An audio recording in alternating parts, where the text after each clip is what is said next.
Science chapter number 4 page number 43 article number 4.5 kinds of clothes we wear in summer and winter. Last class में भी हम आपसे यही बात कर रहे थे कि हमें सर्दियों में और गर्मियों में किस प्रकार के कपड़े पहनने चाहिए।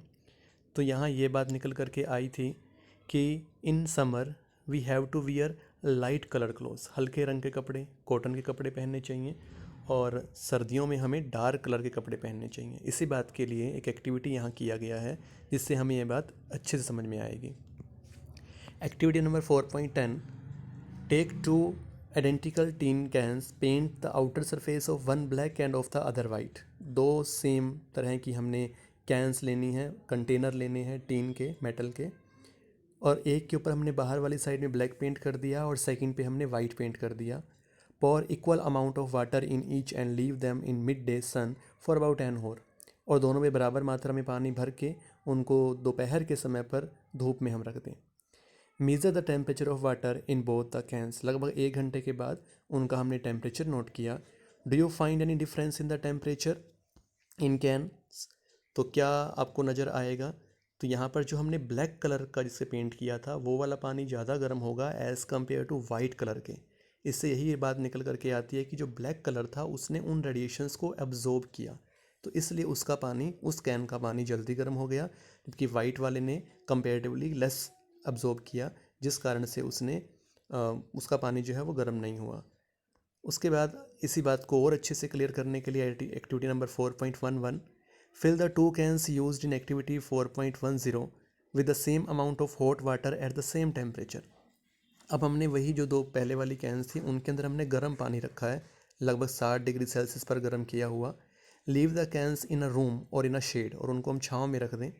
Note the temperature of water after 10 to 15 minutes, और 10-15 मिनट के बाद फिर से उनका टेम्परेचर नोट करो। अब हमें क्या शो होगा? तो यहाँ पर जो वाइट वाला था, वाइट कलर का जिसके ऊपर हमने पेंट किया था, वो वाला जल्दी ठंडा हो जाएगा, जबकि जो हमारा गर्म जो पानी था ब्लैक वाले के अंदर वो लेट ठंडा होगा। इसका मतलब क्या है कि जो ब्लैक वाला कंटेनर है वो अपने में से हीट को लेट रिलीज़ करेगा। उसके बाद dark surface absorb more heat and therefore we feel comfortable with dark colour clothes in the winter. कि जो डार्क कलर के कपड़े होते हैं वो हीट को एब्जॉर्ब करते हैं, इसीलिए हम उनमें उन कपड़ों में विंटर के अंदर कंफर्टेबल रहते हैं। जबकि लाइट कलर के जो कपड़े हैं वो रिफ्लेक्ट करते हैं मोस्ट ऑफ द हीट को, इसलिए वो हमारे लिए गर्मियों के लिए सही रहते हैं। Woollen clothes keep us warm in winter, और जो ऊनी कपड़े होते हैं वो हमें सर्दियों में वार्म रखते हैं। ऐसा किस तरह से? In winter we use woollen clothes, wool is a poor conductor of heat. Main बात क्या है कि जो वुल है, ऊन, वो हीट का पुअर कंडक्टर होता है, जिस कारण से हीट पास नहीं होता, और हीट पास नहीं होगा, जो हमारे बॉडी का हीट है वो बाहर की तरफ बाहर रिलीज़ नहीं होता, जिस कारण से हमारी बॉडी गर्म रहती है।